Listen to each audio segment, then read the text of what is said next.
Hello বন্ধুরা, অনেকদিন পর বনলতা রান্নাঘরে তোমাদেরকে জানাই অনেক অনেক স্বাগত। আজ মা রান্না করবে শীতকালে সব রকম সবজি দিয়ে নবরত্ন সবজি। এটা একদম ঘরোয়া রান্না। দেখো কি কি আছে। এটা হচ্ছে একদম ফুলকপি, এখানে আছে মটরশুঁটি, এটা হচ্ছে গাজর, এটা হচ্ছে অল্প একটু আলু, এটা হচ্ছে বেগুন, আর আছে শিম, আর বিট, আর টমেটো।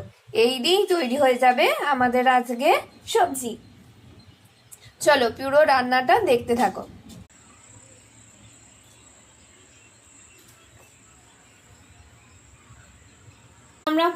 এখন আমরা কড়াইতে দিয়ে দিলাম তেল, যাতে এই সবজিগুলো সব ফ্রাই করে নেওয়া হবে, তাই তো মা? একদম। চলো একটা একটা করে সব সবজি আলাদা আলাদা করে ফ্রাই করে নেব। আচ্ছা, প্রথমে আমরা দিয়ে দিচ্ছি শিম। প্রথমে শিমটা ভাজা হবে, অল্প একটু নুনও দেওয়া হবে।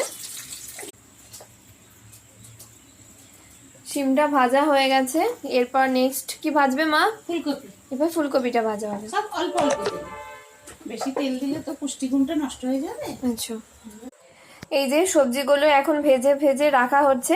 বাকি আরেকটা কথা, সেটা হচ্ছে আমরা একটু এর মধ্যে অ্যাড করেছি পেঁপে। তোমরা পেঁপেও দিতে পারো। ও বাকি এখনো ওগুলো সবজি ভেজে রাখা হবে। এখন আলুগুলো একটু হালকা করে ফ্রাই করে নেওয়া হচ্ছে।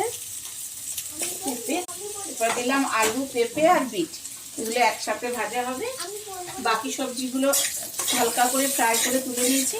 তেল একদমই অল্প, দেখো সামান্য তেলে রান্না হচ্ছে, কারণ এই সবজিগুলো সব হালকা হালকা তেলে। এবার দিয়ে দিলে টমেটো। এখন কি দিচ্ছ মা? কিন্তু টমেটো দিয়ে একটু নেড়ে নিলাম। এবারে এতে দিচ্ছি সামান্য একটুখানি জিরে গুঁড়ো। আচ্ছা, একদম সামান্য। আচ্ছা, আর দিলাম একটু ধনে গুঁড়ো। একটু জিরে গুঁড়ো, একটু ধনে গুঁড়ো। এর সাথে দিচ্ছি একটু হলুদ গুঁড়ো।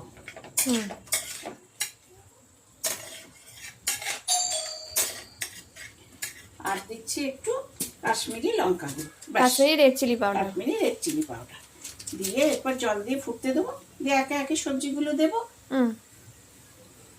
দেখো বন্ধুরা, বিটের জন্য কালারটা একদম কি সুন্দর লাল হয়ে গেছে।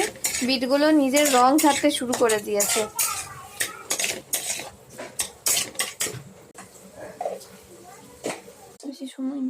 এবার সব সবজিগুলো আমরা দিয়ে দিলাম, তারপর কিছুক্ষণ ফুটলেই রেডি হয়ে যাবে আমাদের নবরত্ন শীতে। তারপর একটুখানি পাঁচ ফোড়ন দিয়ে এটাকে সম্বরে দেবো, তাহলে সুন্দর একটা সেন্ট বেরোবে। আচ্ছা, গ্যাসটা আনতে পারে না। কড়াইয়ে বড়ি দিয়েছো, পাঁচ লাল ফোড়ন লাল দিয়ে করে পাঁচফোড়ন দিয়ে একটু